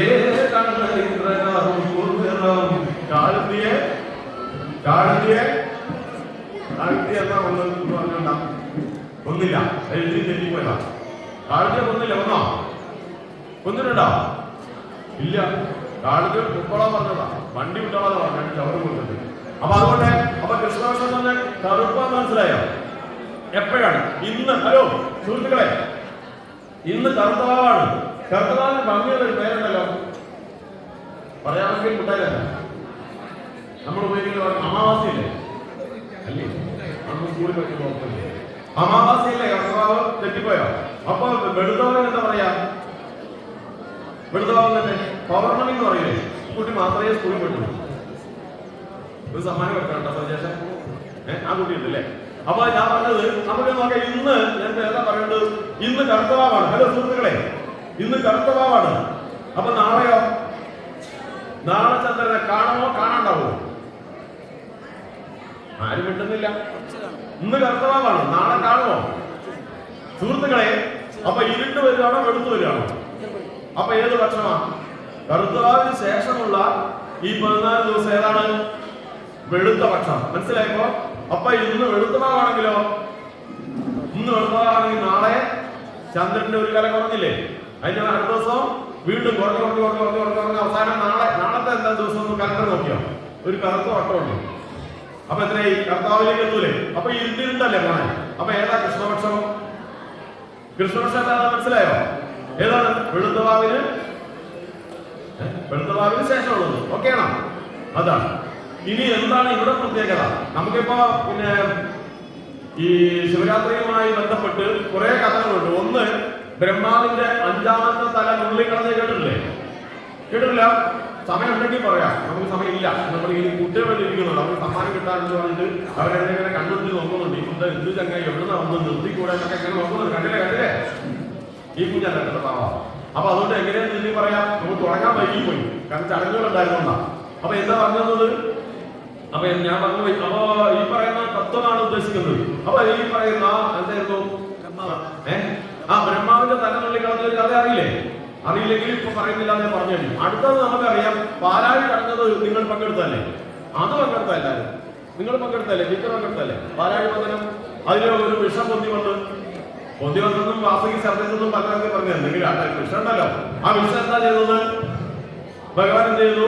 ഈ പ്രപഞ്ചമായി നശിച്ചു പോകാതിരിക്കാൻ സ്വന്തം കൈകളിൽ വാങ്ങി പാനം ചെയ്തു. ശരിയല്ലേ? ഈ 2 കഥ നിങ്ങൾക്ക് അറിയാലോ. ഇതുപോലെ വേറെയുണ്ട്. ആ കഥകളെല്ലാം കൂടി പറയാനൊന്നും പറ്റില്ല. അതിന് മുമ്പ് ഇതേപോലെ തന്നെ ഞാൻ പറഞ്ഞു വന്നതിന് ബന്ധം കാരണം പറയാം. ഈ പറയുന്ന ഈ കൃഷ്ണപക്ഷത്തിൽ ചന്ദ്രൻ ഇങ്ങനെ പോയി ഇരുട്ടിലേക്കല്ലേ പോണത് അല്ലേ? ഇത് ചന്ദ്രന് മനുഷ്യന്റെ മനസ്സുമായിട്ട് ഒരു പ്രതീകം കൂടിയാണ് കേട്ടോ. ചന്ദ്രനാരാണ് നമ്മുടെ മനസ്സിന്റെ ഒരു പ്രതീകം കൂടിയാ. അങ്ങനെയാണ് മനസ്സിൽ ഇരുട്ട് കയറിയാൽ എന്താ സംഭവിക്കാന്ന് അറിയാമോ? മനസ്സിൽ ഇരുട്ട് കയറിയാ പോയില്ലേ? അതും അറിയില്ല. ഇരുട്ട് നീക്കുന്ന ഒരാളുണ്ടല്ലോ, അതാരാ? ഗുരു. അതിനർത്ഥം എന്താ? ഗുരു എന്ന് പറഞ്ഞാൽ ഇരുട്ട് രോധിക്കാന്നല്ലേ? അല്ലേ? അജ്ഞാനതിമിരാന്തസ്യ ജ്ഞാനാഞ്ജന ശലാകയ ചക്ഷുർമീലിതം യേന തസ്മൈ ശ്രീ ഗുരവേ നമഃ. കേട്ടോ? ഞാൻ കേട്ടിട്ടുണ്ടല്ലോ. ഈ കുട്ടി മാത്രമേ കൂടെ തലയാക്കുന്നുള്ളൂ, അത് ആരില്ല. അതുകൊണ്ട് എനിക്ക് പറയാനൊരു ഉഷാറുണ്ട്. നിങ്ങൾ കൂടെ കൂടണ്ടേ, വേറെ നിർത്താന്നല്ലേ? അപ്പൊ എന്താ പറഞ്ഞത്? ഗുരുവിനെ കുറിച്ചുള്ളത് എങ്ങനെയാ പറഞ്ഞിരിക്കുന്നത്? ഗുരു ആരാണ്? എന്താണ്? അജ്ഞാന നിമിരാന്തസ്യ. അജ്ഞാനം എന്ന് പറഞ്ഞാൽ എന്തുവാ? അറിവില്ലായ്മയുടെ തിമിരം. തിമിരം എന്ന് പറഞ്ഞാൽ എല്ലാവർക്കും അറിയില്ലേ? കണ്ണാശുപത്രിയിൽ പോയാൽ അറിയാം. അത് അങ്ങനെ കണ്ണു മൂടിയിരിക്കുകയാണ്. അജ്ഞാനം കൊണ്ട്, അറിവില്ലായ്മ കൊണ്ട് കണ്ണു കാഴ്ചയില്ലാതെ വന്നു കഴിഞ്ഞാൽ പിന്നെ മനുഷ്യൻ എന്തൊക്കെ കാട്ടിക്കൂട്ടുമെന്ന് ഞാൻ പറയണം? വേണ്ടല്ലോ. അങ്ങനെയുള്ള ആളുകളുടെ കണ്ണുകളിൽ ഗുരു എന്ത് ചെയ്യും? ജ്ഞാനാഞ്ജന ശലാകയ, ജ്ഞാനമാകുന്ന അറിവാകുന്ന കൺമശി കൊണ്ട് ചക്ഷുർമീലിതം, കണ്ണിൽ എഴുതിത്തരും, തുറപ്പിക്കും. ആ ഗുരുവിനായിക്കൊണ്ട് നമസ്കാരം. മനസ്സിലായോ? അപ്പൊ ഇരുട്ടെന്ന് പറഞ്ഞാൽ എന്താണ്? അജ്ഞാനത്തിന്റെ, അറിവില്ലായ്മയുടെ പ്രതീകമല്ലേ? ഇനി നമ്മുടെ മനസ്സിന് ഈ അജ്ഞത അല്ലെങ്കിൽ ഈ ഇരുട്ട് ബാധിച്ച് ക്ഷീണം ബാധിച്ചാൽ, മനസ്സ് ക്ഷീണിച്ചാൽ എന്ത് സംഭവിക്കും? മനസ്സ് ക്ഷീണിച്ച ശരീരം ക്ഷീണിക്കോ? സഹോദര, ശരിയോ തെറ്റോ? ഇല്ലേ? മനസ്സിന് ക്ഷീണമാണ്, ശരീരം ക്ഷീണിക്കോ? മനസ്സിന് വിഷമം വരുമ്പോൾ ഭക്ഷണം കഴിക്കാറുണ്ടോ? കഴിക്കോ? നമുക്ക് വലിയ വിഷമങ്ങളൊക്കെ ഉണ്ടാവാൻ കഴിക്കോ? കുട്ടിയൊക്കെ മനസ്സിലായില്ലേ? ടൂറിന് പോകണമെന്ന് പറഞ്ഞ് പൈസ തന്നില്ല, അന്ന് ഭക്ഷണം കഴിച്ചോ? ഇല്ലല്ലോ. ഞാൻ കാണാണല്ലോ, ഉപ്പുമുളകും കാണാന്ന് പറഞ്ഞു, കാണിച്ചില്ല, പരീക്ഷ പറഞ്ഞിരുന്നില്ലേ? ഇല്ലേ, ഉപ്പുമുളക് വേണ്ട. അപ്പൊ ഏതായാലും മനസ്സിന്റെ ക്ഷീണം ഉണ്ടായാൽ ശരീരത്തെ ബാധിക്കൂലേ? അപ്പൊ ഇവിടെ ഒരു വലിയ കാര്യമുണ്ട്. എന്താ കാര്യം? നമ്മുടെ ഈ പറയുന്ന മനസ്സ് ഇങ്ങനെ ക്ഷീണിച്ച്, ശരീരവും ക്ഷീണിച്ച് കഴിയുമ്പോ അധമ വികാരങ്ങൾ മനുഷ്യരുടെ ഉള്ളിലേക്ക് കടന്നു വരാൻ സാധ്യതയുണ്ട് എന്നാണ്. ഈ അധമ വികാരം എന്താ നിങ്ങൾക്കറിയാം? ആർക്കറിയില്ല? ഞാനിവിടെ പറയാൻ പറ്റുമെന്ന് അറിയില്ല. ഈ അടുത്ത ദിവസം ഒരാൾ നല്ല ഭംഗിയായി ഒരുപാട് പൈസയൊക്കെ മുടക്കി ഒരു 2-3 നിലയിലുള്ള മനോഹരമായ ഒരു കെട്ടിടം ഉണ്ടാക്കി നല്ലൊരു സ്ഥാപനം തുടങ്ങി. പക്ഷെ അതിനിടയിൽ അയാളുടെ മനസ്സിൽ ഈ പറഞ്ഞതുപോലെ അധമ വികാരം കയറിക്കൂടി. ആ കയറിക്കൂടിയതിന് ഫലമായി എന്തിനേറെ പറയുന്നു, അതിന് അയാളിൽ നിന്ന് രക്ഷപ്പെടാൻ വേണ്ടി കെട്ടിടത്തിന്റെ മുകളിൽ ഒരാൾ ചാടി. ഞാൻ അവ്യക്തമായി പറയുന്നത് നമ്മുടെ നാട്ടിൽ തന്നെ ആയതുകൊണ്ടാണ്, മുതിർന്നവർക്ക് മനസ്സിലായി കാണാം. ഒരു തെറ്റും ചെയ്യാത്ത, നിലച്ചിരിക്കാത്ത നേരത്തെ ആ കുടുംബത്തിന്റെ ഗതി എന്തായാലും മനസ്സിലാക്കി. ആ കുടുംബാംഗങ്ങൾ പുറത്തിറങ്ങാൻ പറ്റാത്ത നിലയിലായി. അപ്പൊ അധമ വികാരം നിങ്ങൾക്ക് മനസ്സിലായോ? ഇങ്ങനെയൊക്കെ മനുഷ്യന്മാർ ചെയ്യാറില്ലേ? എത്രയും പറയാം. പക്ഷെ അമ്പലത്തിൽ അതൊന്നും വിശദീകരിക്കുന്നത് ശരിയല്ലേ? ഇങ്ങനത്തെ ഒരുപാടുണ്ട്. ഇപ്പൊ മനുഷ്യ മനസ്സ് തീർച്ചയായാൽ അധമ വികാരങ്ങൾ ഉണ്ടാകുന്നെങ്കിൽ നിങ്ങൾ മനസ്സിലായോ? ഇങ്ങനെയുള്ളവരെ ദൈവത്തിന് ഇഷ്ടമാണ്. നിങ്ങൾ പറയും, ആര് പറയും? ഈശ്വരൻ ആരെ ഇഷ്ടം? ഇങ്ങനെയുള്ളവരെയാണോ? ആരെ ഇഷ്ടം? നല്ല മനസ്സുള്ളവരെയല്ലേ? ആണോ? ഭഗവാൻ ഇഷ്ടമുള്ള ആളെ ഞാൻ പറഞ്ഞുതരാം. അവരെല്ലാം അറിയാമോ? ത്രികരണ ശുദ്ധിയുള്ളവര്. ത്രികരണ ശുദ്ധി എന്ന് പറഞ്ഞാൽ അറിയാമോ? നിങ്ങൾക്ക് അറിയാമോ? നിങ്ങൾ പ്രഭാഷണം കേട്ടത് ഞാൻ എന്റെ ശൈലി ചോദിച്ചു പോകുന്നു. നിങ്ങൾക്ക് അറിയാമോ കേട്ടോ? കുഴപ്പമില്ലല്ലോ. ത്രികരണ ശുദ്ധി എന്ന് പറഞ്ഞാൽ അറിയാമോ? ചിന്ത, വാക്ക്, പ്രവൃത്തി. 3 ത്രീ. മലയാളത്തിൽ നിന്ന് കട്ടെടുത്താൽ തുഷാര് 3 അല്ലേ? സജഷൻ ആയിരിക്കും. കേട്ടില്ലേ? ത്രികരണ ശുദ്ധി മനസ്സിലായോ? എന്തെങ്കിലും ഒന്ന് പഠിച്ചിട്ട് വേണം പോകാൻ. പ്രത്യേകിച്ച് ഒരു ഉപയോഗം ഇല്ലെന്ന് ഉണ്ടാവും പോകാം. നോക്കാം, ത്രികരണ ശുദ്ധി മനസ്സിലായോ? ഏതൊക്കെയാണ്? ചിന്ത, വാക്ക്, പ്രവൃത്തി. ഇതെല്ലാം നിങ്ങൾ എന്തെങ്കിലും ചെയ്യാറുണ്ടോ? ഒന്നെങ്കിൽ ഇപ്പൊ നിങ്ങൾ ചിന്തിക്കുന്ന എനിക്ക് മനസ്സിലായി, ഇത്ര നേരായി നിർത്തിക്കൂടെ, അതൊരു ചിന്തയല്ലേ? പിന്നെന്താ പ്രവൃത്തി? വേറെ പോലെ എന്താ ചെയ്യൂലേ? പ്രവൃത്തി നമ്മൾ ചെയ്യാറില്ലേ? അപ്പൊ നമ്മൾ 3 കാര്യങ്ങളിലേ ചെയ്യുന്നത്. ഒന്നിൽ ചിന്തിക്കുക, അല്ലെങ്കിൽ പ്രവർത്തിക്കുക, അല്ലെങ്കിൽ സംസാരിക്കുക, അല്ലേ? ഇത് 3 ചെയ്യുന്നത്. ഇത് 3 എങ്ങനെയായിരിക്കണം? നല്ലതായിരിക്കണം, ചിന്തയായിരിക്കണം, പരിശുദ്ധമായിരിക്കണ്ടേ? ചിന്തയിൽ കർമ്മത്തിൽ വാക്കിലുമെന്നും നിർമ്മലരാവുകയാണ് ധർമ്മം. എന്താണ് ചെയ്യേണ്ടത്? ഭഗവാൻ നമ്മളോട് പറഞ്ഞിരിക്കുന്നത്, എന്നോടൊന്ന് പറയാൻ പറഞ്ഞതാ, നമ്മൾ ഈ കുറിക്കുന്ന അധ്യായങ്ങളെല്ലാം ഇന്നു മുതൽ നേരത്തെ എന്തെങ്കിലും കുഴപ്പമുണ്ടെങ്കിൽ സാരമില്ല, എന്ത് ചെയ്യണം? ചിന്തയിൽ കർമ്മത്തിൽ വാക്കിലുമെന്നും നിർമ്മലരാവുക. ഈ 3 ശുദ്ധമാവാം. സമ്മതിച്ചോ? പറ്റാത്തവരെ നോക്കൂ. ഇനി തൊട്ട് ചിന്തവാക്ക് പറയില്ലല്ലോ. CCTV ഒക്കെ ഞാൻ എല്ലാവർക്കും പറയാതിരിക്കാൻ ശ്രമിച്ചൂടെ? അത്ര മതി. അപ്പൊ അതുപോലെ തന്നെ ചിന്തക്കാരി ചിന്തിക്കുവോ? അപ്പൊ മനസ്സിലായോ? ഇനി ഞാൻ ചുരുക്കി പറഞ്ഞാൽ, സുഹൃത്തുക്കളെ, എനിക്കൊരു ഭക്തജനോട് ചോദ്യം, എപ്പോഴാണ് നമ്മുടെ വാക്ക്, നമ്മുടെ പ്രവൃത്തി, നമ്മുടെ ചിന്ത നന്നാവുന്നത്? എനിക്ക് തോന്നുന്നത്, ഞാൻ പറയട്ടെ, നിങ്ങൾക്ക് യോജിക്കാതിരിക്കാം. എനിക്ക് തോന്നുന്നത് മനസ്സ് നന്നാവുകയാണ്. ആണല്ലോ? ചിത്രം ഞാൻ പറയാം, ഇന്ന് സങ്കല്പിച്ചൂടെ? എന്റെ മനസ്സ് നല്ലതാണെങ്കിൽ ഞാൻ നല്ല വാക്കല്ലേ പറയൂ. എന്റെ മനസ്സ് നല്ലതാണെങ്കിൽ ഞാൻ നല്ലതല്ലേ ചിന്തിക്കൂ. എന്റെ മനസ്സ് നല്ലതാണെങ്കിൽ ഞാൻ നല്ല കാര്യമല്ലേ പ്രവർത്തിക്കൂ. ഓക്കെയാണോ? നല്ലതാണെങ്കിൽ നല്ലതാണെന്ന് ഞാൻ പറഞ്ഞല്ലോ. ഒക്കെ മനസ്സിലായോ? പിടികിട്ടിയോ? ഇപ്പൊ എന്താ ഉത്തരം? മനസ്സ് നന്നായാൽ ചിന്തയും വാക്കും പ്രവർത്തിയും നന്നാവും. അപ്പൊ മനസ്സിൽ ആരുണ്ടാവും? ഭഗവാൻ ഉണ്ടാവും. ലക്ഷ്മി ദേവിയെ, അല്ല, നമ്മുടെ സരസ്വതി ദേവിയെ കണ്ടിട്ടുണ്ടോ? അല്ലെങ്കിൽ ശാരദാദേവിയെ കണ്ടിട്ടുണ്ടോ? ശാരദാദേവി അറിയാമോ സുഹൃത്തുക്കളെ? മുതിർന്നവർക്ക് ശാരദാദേവി അറിയാമോ? സരസ്വതി ദേവി അറിയാമോ? പരിചയമുണ്ട്. നമുക്ക് വിദ്യാഭ്യാസം തരുന്ന അതേ ദേവത തന്നെയാണ് ആര്? ശാരദാദേവി. ഈ ശാരദാദേവി സരസ്വതി ദേവി ഒക്കെ ഇരിക്കുന്നത് എവിടെയാ? ഞാൻ താമരയില്ല. നിങ്ങളെവിടെ കണ്ടേ? അവിടെ തന്നെയല്ലേ? അതന്നെ. അപ്പൊ ഈ ശാരദാദേവി എന്ന് പറഞ്ഞു കഴിഞ്ഞാൽ ലക്ഷ്മി ദേവി, സരസ്വതി ദേവി, ദുർഗാദേവി, ഇതിന്റെ 3 ദേവതകളുടെയും സമന്വയമായിട്ടുള്ള മൂർത്തി സങ്കല്പമാണ്. 3 ദേവതകളുടെ അത് വിശദീകരിക്കുന്നില്ല. പക്ഷെ ദേവി ഇരിക്കുന്നത് വെള്ളത്താമരയിലാണ്, കുണ്ടലീകം. എന്തിനാ വെള്ളത്താമരയിൽ ഇരിക്കുന്ന അറിയാമോ? അതിരിക്കുന്നത് മേച്ചേരി വരുന്ന മക്കളെ ഞങ്ങൾ ഒരു കാര്യം മനസ്സിലാക്കണം എന്ന് പറയാൻ വേണ്ടിയില്ല. സംശയണ്ട? അങ്ങനെ ദേവി പറയുന്നത്. അതായത് ദേവി ഒന്നാമത് ഇരിക്കുന്നത് വെള്ളത്താമരയാണ്. താമരയ്ക്ക് എന്തെങ്കിലും ബലമുള്ളതായി നിങ്ങൾക്ക് അറിയാമോ? താമരയ്ക്ക് ബലമുള്ളതായി അറിയാമോ? അത്രയും വലിയ ആകാരങ്ങൾ ദേവിക്ക് ഇരിക്കാൻ പറ്റുമോ? പക്ഷെ ഇരിക്കുന്നുണ്ടല്ലോ. ഒന്നാമത്തെ പാഠം എന്താണ്? അത് മനസ്സിലാക്കേണ്ടത്, സകല കലകളുടെയും അറിവിന്റെയും അധിപതിയായ ഈ ദേവതയ്ക്ക് ഭാരമില്ല എന്നാണ്. മനസ്സിലായോ? എന്താ മനസ്സിലായത്? നമ്മൾ പറഞ്ഞ ശാരദാദേവിക്ക് എന്നില്ല, അല്ലെ സരസ്വതി ദേവിക്ക് എന്നില്ല, സകല കലകളുടെയും അറിവിന്റെയും അധിപതിക്ക് എന്നില്ല. ഭാരം മനസ്സിലായോ? തർക്കണം മനസ്സിലായില്ലേ? ഇല്ല, നമുക്കറിയില്ല അതെന്താന്ന്. അത് തന്നെ. അപ്പൊ എന്നില്ല അപ്പൊ ആ ദേവി എന്താണ്? തീരെ വെയിറ്റ്ലെസ്നെസ് എന്ന് പറഞ്ഞാൽ എന്താണ്? എളിമയുടെ ഏറ്റവും പൂർത്തി. മനസ്സിലായോ? അപ്പൊ നമ്മൾക്ക് ആ ദേവി എന്താ നമ്മളെ പഠിപ്പിക്കുന്നത്? എത്ര അറിവ് നേടുന്നുവോ, എത്ര സമ്പത്ത് നേടുന്നുവോ, നമ്മൾ എങ്ങനെയായിരിക്കണം? നമ്മുടെ തല ഇങ്ങനെ വളയണോ? പറയും, എളിമ വേണമെന്നല്ലേ? ആണോ? അഹങ്കാരം എന്തിന്റെ അടയാളം അറിയാമോ? അറിയാമെങ്കിലും അഹങ്കാരം പരാജയത്തിലേക്കുള്ള കുറുക്കുവഴിയാണ്. ശരിയാണോ തെറ്റാണോ? അപ്പൊ അഹങ്കരിക്കരുതെന്നാണ് ദേവി പഠിപ്പിക്കുന്നത്. വെള്ളത്താമരയിൽ ഇരുന്നുകൊണ്ട് അടുത്തെന്നറിയാമോ? ദേവി ഇരിക്കുന്നത് വെള്ളത്താമര അഥവാ കുണ്ടലീകം എന്ന് പറഞ്ഞാൽ താമര എവിടെ ഉണ്ടാവുന്നത്? ഞാൻ എപ്പോഴോ പഠിച്ചിട്ടുണ്ട്. അഴ ഒഴുകുന്നതല്ലോ ചണ്ടിൽ കൊള്ളും സരോജം എഴുതിന് കഴിവുണ്ടോ നിങ്ങളിക്ക് അംഗമാകും. ഇവിടെ ഇരിക്കുന്ന ആരെങ്കിലും പഠിച്ചിട്ടുണ്ടോ? ഏതോ ക്ലാസ്സിൽ പഠിച്ചതാ. നിങ്ങൾക്കൊക്കെ എന്റെ അത്ര പ്രായം അതിന്റെ ഉത്തരം അല്ലെങ്കിൽ അതിനെന്താണ്? മിഴിവിന് കഴിവുണ്ടോ നിങ്ങളിന്ന് അംഗമാകും. അതിന് മുമ്പ് പറഞ്ഞല്ലോ അഴകൊഴുകുന്നതല്ലോ ചണ്ടിൽ കൊള്ളും സരോജം. സരോജം പറഞ്ഞാരാ? താമര എവിടെയാ നിൽക്കുന്നത്? സുഹൃത്തുക്കളെ, താമര എവിടെയാ വളരുന്നത്? ചെടിയിലല്ലേ? താമരയിൽ ചെടിയുണ്ടോ? താമര പരിശുദ്ധമല്ലേ? അപ്പൊ താമര എന്തിന്റെ പ്രതീകമാണ്? പരിശുദ്ധിയുടെ പ്രതീകം. അപ്പൊ ദേവി എവിടെയായിരിക്കുന്നത്? പരിശുദ്ധിയുടെ പ്രതീകമായ പുണ്ടരീകത്തിൽ. അപ്പം ദേവി എവിടെ ഇരിക്കണം? നമ്മുടെ ഉള്ളിൽ ഇരിക്കണം. അപ്പൊ ഈ ഉള്ളിലെ മനസ്സ് എന്ന് പറയുന്നത് എന്താവണം? നമ്മുടെ ഉള്ള് ഈ പറഞ്ഞ പരിശുദ്ധി നിറഞ്ഞ പുണ്ടരീകമാകണം, അഥവാ പരിശുദ്ധി നിറഞ്ഞ താമരയാവണം. അപ്പൊ ഭക്തന്റെ പരിശുദ്ധമാകുന്ന താമരയാകുന്ന ആ ഇരിപ്പിടത്തിലാണ് ആയിരിക്കുക ദേവി അഥവാ ദേവൻ ഇരിക്കുക. അപ്പൊ മനസ്സിലായോ?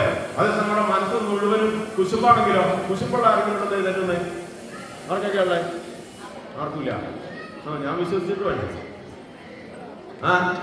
അത്യാഗ്രഹമുള്ള ആരെങ്കിലും ഉണ്ടോ എഴുന്നേറ്റേക്ക്? ആരുമില്ലല്ലോ. അപ്പൊ നല്ല മനസ്സിലായോ? ഞാൻ പോയ സ്ഥലത്ത് എത്ര മാറ്റമുണ്ട്. ഭാഗ്യം. അപ്പൊ ഇതല്ലേ പറഞ്ഞ മനസ്സിലായോ? കുശുമ്പ്, കാമം, ക്രോധം, ലോഭം, മോഹം, മതം, മാത്സര്യാദികൾ എന്താണ് നമ്മുടെ ഉള്ളിലുണ്ട്. മനസ്സിലായോ? അതൊക്കെ കളയണം. അതെങ്ങനെ കളയാന്നറിയോ? നിങ്ങൾക്ക് തരിപ്പ എന്ന് പറയുന്ന ഒരു ഉപകരണം അറിയാമോ? വീട്ടമ്മമാർക്കെങ്കിലും തരിപ്പ എന്താ പറയാൻ സാധ്യത ഉണ്ടല്ലോ. അറിയില്ലേ? തരിപ്പ എടുക്കുന്ന പണി എന്താ? അരിപ്പടി ഇട്ടിട്ട് ഇങ്ങനെ അവസാനം എന്താ കിട്ടുക? തരിപ്പിക്കാത്തത്. അവസാനം തരിപ്പിക്കാത്ത എന്താ കിട്ടുക? വേഗം പറയും. നല്ല പൊടിയാണോ? പിന്നെ ഏതാ? നല്ലതൊക്കെ പോയി. പിന്നെ എന്താ ഉള്ളത്? വേണ്ടാത്ത അഴുക്കെല്ലാം കൂടി ഇതാ പിടിച്ചു വെച്ചിരിക്കുക. ആ പണിയാണ് നമ്മൾ എടുക്കുന്നത്. ഇത് കലിയുഗമല്ലേ? അല്ലേ കുട്ടി? കലിയുഗമാണ്. ഇപ്പൊ കലിയുഗത്തിൽ എങ്ങനെയാന്ന് പറഞ്ഞേ? നമ്മളിങ്ങനെ വെല്ലി കൊഴിച്ച എല്ലാ തിന്മകളും, ആ തിന്മകളുടെ കഥയാണ് ഇന്നലെ നിങ്ങൾ കണ്ടോന്ന് അറിയില്ല. ഒരു ചെറുപ്പക്കാരൻ 5 പേരാണ് 6 പേരെയാണോ സ്വർഗലോകത്തിലേക്ക് അയച്ചത് അല്ലെ? അതുപോലെ എത്ര ഒന്നുണ്ട്, 2 പേരും ഇവിടെ പിന്നെ മലപ്പുറത്ത് നിന്ന് 2 പേരും വെട്ടിക്കൊന്നൊരു വാർത്തയുണ്ട്. അപ്പൊ ഇങ്ങനെ മനസ്സ് അരി സമയം പറയണേ. ഹരി സമയം പറഞ്ഞു കേട്ടോ. സമയം പറഞ്ഞ അന്നേരം തന്നെ നിർത്തും. പറഞ്ഞാൽ മതി. ഓക്കെ അല്ലേ? ഓർമ്മ കൊടുക്കൂലേ? ആയോ? പറഞ്ഞത് കുഴപ്പമില്ല. പിന്നെ നമുക്ക് കൂടാല്ലോ. അപ്പൊ ഞാൻ എന്താ പറഞ്ഞത്? തരുന്ന കാര്യം മനസ്സിലായോ? ഇതാണ് സ്ഥിതി. അങ്ങനെയാണെങ്കിൽ എന്ത് ചെയ്യണം? കുട്ടി മുറം പോലെ ആവണം. നമ്മള് മുറ കണ്ടിട്ടുണ്ടോ? ഇപ്പൊ തീരെ ഉപയോഗിക്കാത്തൊരു സാധനമാണ് ഏത്? മുറ എന്താ ചെയ്യാ? മുറത്തിന് അരിയിട്ടേ. ഇപ്പൊ എന്തായി? വേണ്ടാത്തൊക്കെ പുറത്തു പോയില്ലേ? അതിനകത്തൊക്കെ അവശേഷിച്ചത് നല്ലത്. അങ്ങനെ നമ്മുടെ മനസ്സ് മാറ്റിയാൽ മതി. റെഡിയാണോ? കുറച്ചുകൂടെ നന്നാക്കാൻ പറ്റില്ല. അലക്കുകല്ല് പോലെ അലക്കുപൊടിയുന്ന അലക്കുകല്ലിന് എന്താ പ്രത്യേകത? അലക്കിയിട്ടില്ല അല്ലേ? അതൊക്കെ അമ്മ അലക്കിയിട്ടില്ല. മനസ്സിലായി?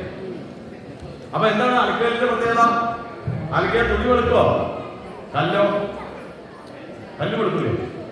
ഇല്ലേ? അതാണ്. അപ്പൊ നമ്മള് എന്ത് ചെയ്യണം? തുണി വെളുക്കുക. അതായത് മറ്റുള്ളവർക്ക് നന്മ ചെയ്യണം, നമ്മൾ നന്നാണ്. പിടികിട്ടിയോ? ഇതാണ് പറഞ്ഞത്. അപ്പൊ ഇതുപോലെ ഈ സമയത്ത് നമ്മുടെ ഈ ശിവരാത്രി ആഘോഷിക്കുമ്പോൾ വളരെ പ്രധാനപ്പെട്ട സന്ദേശം തരുന്നത്, ഇങ്ങനെയുള്ള ഈ ചതുർദശി നാളിൽ ഇങ്ങനെ ചന്ദ്രന്റെ ഈ മകനോട് കൂടി നമ്മുടെ മനസ്സിന് ക്ഷീണം ഉണ്ടാകുമ്പോൾ നമ്മുടെ ഉള്ളിൽ അഥമ വികാരങ്ങൾ കടന്നു വരാതെ മനസ്സിനെ ശുദ്ധമാക്കണം എന്നാണ് പറയുന്നത്. പിടികിട്ടിയോ? ഓക്കെ അല്ലേ? നിങ്ങൾക്ക് എത്ര ശരീരമുണ്ട്? നോക്കട്ടെ. കുട്ടിക്ക് എത്ര ശരീരമുണ്ട്? എത്ര ശരീരമുണ്ട് നിങ്ങൾക്ക്? ഇല്ലേ? എത്ര ശരീരമുണ്ട്? 1 ആണോ 2 ആണോ? 1 ഉള്ളോ? എന്നാൽ 2 ഉണ്ടെന്നാണ് ആധ്യാത്മിക ആചാര്യന്മാർ പറയുന്നത്. ഞാൻ കണ്ടിട്ടില്ല, കേട്ടിട്ടുള്ളവരുണ്ടോ? അതില്ലേ? 2 ശരീരം ഉണ്ടെന്നാൽ ഇത് ആദ്യമായിട്ട് കേൾക്കാണോ? എന്നാ കേട്ടോളി. 2 ഉണ്ട്. ഒന്ന് സ്ഥൂലം, മറ്റൊന്ന് സൂക്ഷ്മം. കേട്ടോ? ഹലോ ജി, ഇവിടെ എത്ര ശരീരമുണ്ട്? 2 ശരീരം. ഏതൊക്കെയാണ്? ഒന്ന് എഴുതി വെച്ചത്. ഇവിടെ നമ്മുടെ കൽച്ചറിന്റെ ഫോട്ടോ ശേഖരിച്ച് വെക്കും. എന്താണ്? 2 ശരീരമുണ്ട്. ഒന്ന് സ്ഥൂലം, മറ്റൊന്ന് സൂക്ഷ്മം. ഇതിലേതാ? നിങ്ങൾ മനസ്സിലായോ? സ്ഥൂലം എന്താന്ന് മനസ്സിലായോ? സൂക്ഷ്മത്തിന്റെ അർത്ഥം അറിയാമോ? സൂക്ഷ്മം എന്തായിട്ടുള്ള വസ്തുവിനെ കാണുന്ന ഒരു ഉപകരണമുണ്ട് ലാബിൽ. എന്തായാലും പേര് മൈക്രോസ്കോപ്പ്, സൂക്ഷ്മദർശിനി. അപ്പൊ സൂക്ഷ്മം എന്ന് പറഞ്ഞാൽ ഏറ്റവും ചെറുതല്ലേ? അതിന്റെ ഓപ്പോസിറ്റ് എന്താണ്? സ്ഥൂലം, മാക്രോ. മൈക്രോന്റെ ഓപ്പോസിറ്റ് മാക്രോ ആണ്. എക്കണോമിക്സ് പഠിച്ചവർക്ക് അറിയാം. മൈക്രോ എക്കണോമിക്സ്, മാക്രോ എക്കണോമിക്സ് പഠിച്ചിട്ടുണ്ടോ?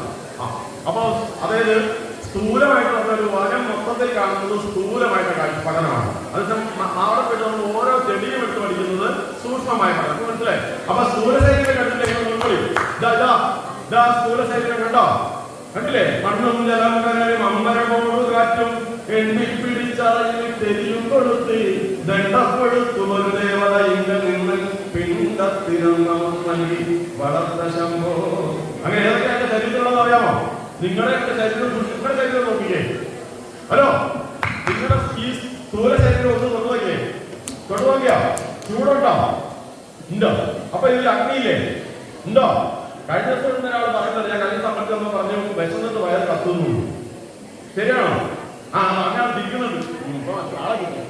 വിശന്നിട്ട് കത്തുന്നു. ജഡരാഗ്നി നമ്മൾ ചൂടുണ്ടായില്ലോ, ഇല്ലെങ്കിൽ തെർമോമീറ്റർ കൊണ്ടുപോവാ, നമ്മൾ ഹരിത നോക്കിയിട്ട് പറഞ്ഞാൽ ഉണ്ടായില്ല. നമ്മുടെ ശരീരത്തിൽ മണ്ണുണ്ടോ? മണ്ണ് ഇല്ലേ? വെള്ളമുണ്ടോ?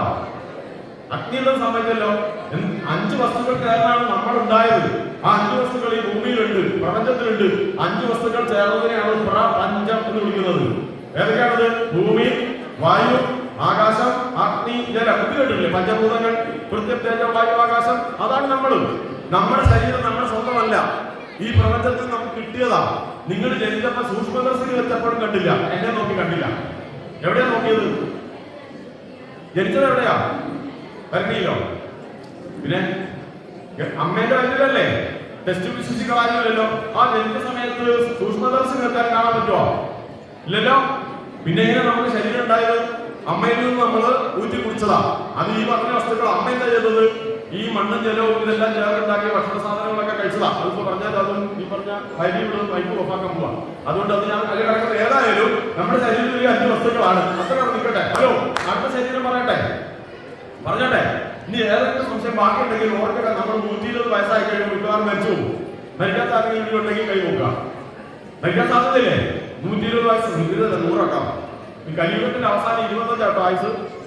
ഭാഗവതത്തിൽ പറയുന്നുണ്ട് 12ാം സ്കന്ധത്തിൽ നമ്മള് കലിയുഗ അവസാനിക്കുമ്പോൾ 12 വയസ്സ് 25 വയസ്സ് ആയുസുണ്ടാവുള്ളൂ. അപ്പൊ ഇപ്പൊ ജനിച്ചതായില്ലേ? അതാണ് അത്. യുഗത്തിന്റെ ഏറ്റവും ആദ്യം സത്യയുഗം അല്ലെങ്കിൽ കൃതയുഗത്തിലാണെങ്കിൽ 1,00,000 വർഷം ആയുസ് ഉണ്ടായിരുന്നു. പക്ഷെ അന്ന് നമുക്ക് അവസാനം കിട്ടിയില്ല. എന്താക്കാനാ? പിന്നെ അടുത്തത് അതോടെ നിൽക്കട്ടെ. അപ്പൊ ഏതായിരുന്നാലും ഈ പറയുന്ന 120 വയസ്സ് കൂട്ടി പറഞ്ഞതൊന്നും നിരാശ ഉണ്ടാവാതിരിക്കാൻ വേണ്ടിയില്ല. അങ്ങനെ മരിച്ചു കഴിഞ്ഞാൽ നമ്മുടെ ശരീരം എവിടെ പോകും? എവിടെ പോകും? കുറച്ച് മണ്ണിലല്ലേ, അഗ്നിയിലല്ലേ, വായുവിലല്ലേ, ജലത്തിലല്ലേ? ആണോ? അപ്പൊ അതിന്റെ ഇനിയും തർക്കമില്ലല്ലോ. അതാണ് നമ്മുടെ ശരീരം, എല്ലാം തന്നെയാണ്. ഇനിയാണ് സൂക്ഷ്മ ശരീരം, നമുക്ക് കാണാൻ പറ്റത്തില്ല. ആ സൂക്ഷ്മ ശരീരത്തിൽ പ്രധാനമായിട്ട് 3 വസ്തുക്കളാണ്. അത് മനസ്സ്, അതുപോലെ തന്നെ അഹങ്കാരം, ബുദ്ധി. ഏതൊക്കെയാണ്? മനസ്സ്, അഹങ്കാരം, ബുദ്ധി. മനസ്സ് കാണിച്ചു തരാൻ പറ്റുമോ? ആശാൻ പാടിയിട്ടുണ്ട്. ഏതാശാന? നമ്മുടെ ഹരിദാശാൻ. ഹരിദാശാനെ അറിയോ? കുമാരാശാൻ. നമ്മുടെ എല്ലാ ആശാനല്ലേ? അപ്പൊ എന്റെ കൂടെയല്ലേ? ഇന്ന് എന്താ പറഞ്ഞത്? തന്നതില്ലവരൊഴുകാട്ടുവാൻ ഒന്നുമേ നരനുമായ ഈശ്വരൻ. എന്റെ ഉള്ളിൽ എന്താ നിങ്ങൾ കാണിച്ചു തരാൻ പറ്റുമോ? മനസ്സെത്ര കാണിച്ചാലും സന്ദേശം അറിയില്ല. അമ്പരിക്കുന്നോ? എന്ത് ചെയ്യാനും? ഈ ഇടയ്ക്കാണ് സന്ദേശം കിട്ടുന്ന പേരറിയുന്നുണ്ടോ? അതുകൊണ്ടോ? അപ്പൊ ഞാൻ പറഞ്ഞത് മനസ്സിലായില്ലേ? മനസ്സ് കാണിക്കാൻ പറ്റുമോ? അഹങ്കാരം കാണിക്കാൻ പറ്റുമോ? അഹങ്കാരം വേണമെന്ന് കാണിക്കാം. പിന്നെ ബുദ്ധി കാണിച്ചു തരാൻ പറ്റുമോ? നിങ്ങളുടെ ബുദ്ധികൾ കാണിക്കാൻ പറ്റുമോ? കേൾക്കുന്നുണ്ടോ? അടുത്തേക്ക് നിർത്താം. അപ്പൊ ഈ 3 ചേർന്നാണ് സൂക്ഷ്മ ശരീരം. കേട്ടോ? ഇനി ഞാൻ നിങ്ങളോട് ചോദ്യം ചോദിക്കട്ടെ. പല്ലുവേദന വന്നിട്ട് ആരെങ്കിലും ആത്മഹത്യ ചെയ്തിട്ടുണ്ടോ? മണാശ്ശേരി ഭാഗത്ത് ഉണ്ടോ? മുട്ടുവേദന വന്നിട്ട് ആത്മഹത്യ ചെയ്തിട്ടുണ്ടോ? ചെവി വേദന വന്നിട്ട് എന്താ പറയണം? ഇല്ലല്ലോ, ഇല്ല. എന്നാൽ മനസ്സിന്റെ വിഷമം ഉണ്ടോ? ഉണ്ടാവാറില്ലേ? ഉണ്ടോ? അപ്പൊ മനസ്സിന് പ്രാധാന്യം ഉണ്ടോ? ഇല്ലയോ? ഇല്ലേ. ശരീരത്തിന് മാത്രം പ്രാധാന്യമുണ്ടോ? ശരീരത്തെക്കാൾ കൂടുതൽ പ്രാധാന്യം ഒരു പക്ഷേ ആകാനുള്ളത് മനസ്സിനാണ്. നമ്മൾ ഇന്ന് കുളിച്ചില്ലേ? ഇന്ന് കുളിക്കാത്ത ആരുമില്ലല്ലോ. പൊട്ടുതൊട്ടില്ലേ? പ്രാർത്ഥിച്ചില്ലേ? നല്ല ഉപ്പായിട്ടില്ലേ? അതും മനസ്സ് ശരീരം ശുദ്ധമാക്കി. സ്ഥൂല ശരീരം അതുപോലെ ഏത് ശുദ്ധമാക്കണം? സൂക്ഷ്മ ശരീരം ശുദ്ധമാക്കണം, വേണ്ടയോ? ഞാൻ നേരത്തെ പറഞ്ഞിരുന്നു, മനസ്സ് നന്നായാലാണ് ദൈവത്തിന് ഇഷ്ടമെന്ന്. ഈശ്വരൻ ആരെയാണ് സംരക്ഷിക്കുന്നത് എന്ന് ഇഷ്ടപ്പെടുന്ന ആരെയാണ്? നല്ല മനസ്സുള്ളവരെയാണ്. അപ്പൊ മനസ്സ് നന്നാവണോ? വേണ്ട കുട്ടി? വേണം. അപ്പൊ മനസ്സ് നന്നാക്കണമല്ലോ. മനസ്സ് നന്നാക്കാനുള്ള പണിയാണ് ഇവിടെ നടക്കുന്നത്. എന്താണ്? ഒന്ന് നമ്മുടെ പ്രധാന സ്ഥാനം. മനസ്സിലായോ? മനസ്സിനെ ശുദ്ധീകരിക്കുന്ന ഒരു പ്രക്രിയയാണ് എവിടെ നടക്കുന്നത്? ഈ ശിവരാത്രി ആഘോഷവുമായിട്ടുള്ള വ്രതം പിടി കിട്ടിയോ? അല്ലേ? ഞാനീ പറയുന്നതോ അത് പെടൂലേ? ഇല്ല. ഇവിടെ ഒരു നല്ല നാടകം നടന്നാൽ അത് പെടൂലേ? പെടുവോ? ഇല്ല, പെടും. അപ്പൊ അങ്ങനെ ഒരുപാട് വഴികളുണ്ട്. എന്താണ് മനസ്സിലുള്ള ശുദ്ധീകരിക്കാൻ? അതിന് വേണമെങ്കിൽ നമുക്ക് അറിയാവുന്ന ഉദാഹരണം പറയാം എളുപ്പത്തിൽ. ഞാൻ രത്നാകരനെ പരിചയപ്പെടുത്താം. നമുക്ക് അറിയുന്നതാണ്. നേരത്തെ പറഞ്ഞൊന്നും എനിക്ക് ഓർമ്മയില്ല. രത്നാകരനെ അറിയുന്നില്ലല്ലോ അവിടെ? അല്ല, രത്നാകരനെ അറിയുമോ? തലയാട്ടില്ല. ഞാൻ ചോദിച്ചോണ്ടിരിക്കും. അദ്ദേഹത്തിന്റെ പിന്നീടുള്ള പേര് ഇതാണ്, വാത്മീകി എന്നല്ലേ? ആണല്ലോ. വാത്മീകി മനുഷ്യരുടെ പൂർവാശ്രമം എന്തായിരുന്നു? രത്നാകരനായിരുന്നു. രത്നാകരന്റെ ജോലി എന്തായിരുന്നു? എങ്ങനെയായിരുന്നു ആ ചങ്ങാതി കഞ്ഞിക്കൊണ്ടിരുന്നത്? തട്ടിപ്പ് നടത്തിയതല്ലേ? പിടിച്ചു പറിക്കാറല്ലായിരുന്നോ? ഹലോ ഹലോ അല്ലേ? വരുന്നവരെ മുഴുവൻ തടഞ്ഞു നിർത്തി കൈകളെല്ലാം കൊള്ളയടിച്ച് തല്ലി കൊടുത്ത് അടി കൊടുത്ത് ഓടിക്കും. ശരിയോ തെറ്റോ? ഇത് നല്ല പ്രവൃത്തിയാണോ? അങ്ങനെ ചെയ്തുകൊണ്ടിരിക്കുമ്പോഴാണ് അതിലെ സപ്തർഷികൾ വരുന്ന ഒരു ദിവസം. കേട്ടില്ലേ? ഇത് കേട്ടില്ലേ? സപ്തർഷികൾ വന്നു, അവരെ തടഞ്ഞു നിർത്തി. അപ്പോ സപ്തർഷികൾ ചോദിച്ചു, നിനക്ക് എന്താ വേണ്ടത്? അപ്പൊ ഞാൻ അവന് വേണ്ടത് പണമോ അതുപോലെയുള്ളതൊക്കെയാണ്. അപ്പൊ സന്യാസിമാർ പറഞ്ഞു, ഞങ്ങളുടെ കയ്യിൽ അതൊന്നുമില്ല, ഇതൊന്നും തരാൻ ഞങ്ങളുടെ കയ്യിലില്ല. പിന്നെ എന്ത് ചെയ്തു? അയാളോട് ചോദിച്ചു, നീ ചെയ്യുന്ന പണി എന്താ നിനക്ക് അറിയുമോ? അതായത് ഞാൻ പറഞ്ഞു വരുന്നത്, മനുഷ്യന്റെ മനസ്സ് ശുദ്ധീകരിക്കാൻ വേണ്ടത് ആധ്യാത്മികമായ അറിവാണ്. പിടികിട്ടിയോ? എന്താ വേണ്ടത്? നല്ല അറിവെന്ന് പറഞ്ഞാൽ മനസ്സിലാവോ? നല്ല അറിവ് പറഞ്ഞു കൊടുത്താൽ നന്നാവോ ഇല്ലയോ? നോക്കാം, അതാണ് പറയുന്നത്. അപ്പൊ ഈ സപ്തർഷികൾ എന്ത് ചെയ്തു? ഈ ആത്മജ്ഞാനം അഥവാ നല്ല അറിവ് പറഞ്ഞു കൊടുത്തു. എടോ, നീ ചെയ്യുന്ന പ്രവൃത്തി എന്താണെന്ന് നിനക്കറിയാമോ? അതിന്റെ പരിണത ഫലം എന്താണെന്ന് നിനക്കറിയാമോ? പരതുപരം പരിതാപം ഏകിടുന്നോ എരി നരകാത്തിയിൽ വീണെരിഞ്ഞിടുന്നു. നീ മഹാപാപം ചെയ്യുമ്പോൾ അതിന്റെ ഫലം നിനക്ക് വലിയ നാശമാണ് വരാൻ പോകുന്നത്. നീ നരകത്തിൽ പോയി അനുഭവിക്കും. അത് കേട്ടപ്പോൾ അയാൾ ഞെട്ടി. അങ്ങനെയുണ്ട്, അങ്ങനെയൊക്കെ ഉണ്ട്. ഈ പാപമെല്ലാം ഇതുവരെ നീ ചെയ്തു കൂട്ടിയത് നീ എങ്ങനെ അനുഭവിച്ച് തീർക്കും? അപ്പൊ അയാൾ ആലോചിച്ച് പറഞ്ഞാൽ വീട്ടിൽ പോയിട്ട് കെട്ടിയോടും കുട്ടികളോടൊക്കെ ഷെയർ ചെയ്ത് കുറച്ച് ഭാരം കുറയ്ക്കാവുന്നു. അപ്പൊ സന്യാസിമാർ പറഞ്ഞു, എടോ, താൻ ചെയ്യുന്ന കർമ്മങ്ങൾ താൻ അനുഭവിച്ചിടുമെന്നേ വരൂ, സ്വന്തം തീർക്കണം മോനെ, പങ്കുവെക്കാൻ പറ്റത്തില്ല എന്ന് പറഞ്ഞു. അന്നേരം എന്റെ ഭാര്യ കുട്ടികളൊക്കെ അത് ഏറ്റെടുക്കും. നീ പോയി ചോദിച്ചിട്ട് വരാൻ പറഞ്ഞു. അയാൾ നേരെ വീട്ടിൽ പോയി ചോദിച്ചു. നമ്മളിതെല്ലാം ഇങ്ങനെ കട്ടുകൊടുത്ത് തിന്നതാണല്ലോ, ഇതിന്റെ ഭാരം ഒരിക്കൽ തന്നെയാണെന്ന് അവർ പറയുന്നത്. നിങ്ങൾ ഷെയർ ചെയ്ത് ചോദിച്ചു പാപഭാരം. പിന്നെ ഞങ്ങൾ കൂടും, പാപം ഞങ്ങൾക്ക് വേണ്ട, അങ്ങനെ എടുത്തോളിക്കുന്നത്. അപ്പോഴാണ് ഇയാൾ ഞെട്ടിയത്. വീണ്ടും ഓടി തിരിച്ചു വന്നു. അപ്പൊ ആ സന്യാസ ശ്രേഷ്ഠന്മാർ യഥാർത്ഥത്തിലുള്ള ജ്ഞാനം അയാൾക്കൊന്ന് പകർന്നു കൊടുക്കുകയാണ്. ആ അറിവങ്ങോട്ട് ശരീരത്തിലേക്ക് പ്രവഹിച്ചപ്പോൾ അയാളുടെ ഉള്ളിലെ നേരത്തെ നമ്മൾ പറഞ്ഞ നന്മ അഥവാ ഈശ്വര ചൈതന്യം അങ്ങനെ സടകുടന്ന് ഇങ്ങനെ പൊന്തി. അപ്പോഴാണ് അയാൾ ഞെട്ടിയത്. അപ്പോൾ അവരോട് പറഞ്ഞു, ഞാൻ എത്ര വലിയ മഹാപാപമാണ് ചെയ്തു കൂട്ടിയത്. ഇനി ഇതിനെന്താണെന്ന് പ്രായശ്ചിത്തം വല്ല വഴിയുമുണ്ടോ? എങ്ങനെയെങ്കിലും എന്നെ രക്ഷിക്കണം, എനിക്ക് പാപമോചനത്തിന് എന്തെങ്കിലും ഒരു വഴി പറഞ്ഞുള്ളൂ. അപ്പൊ അവർ പറഞ്ഞു, ഇതിന് ആകെയുള്ളത് ഭഗവാന്റെ കാലടികളിൽ ശരണം പ്രാപിക്കാം. അത് മാത്രമല്ല, ദൈവത്തെ നമ്മൾ സമീപിച്ചോളുക.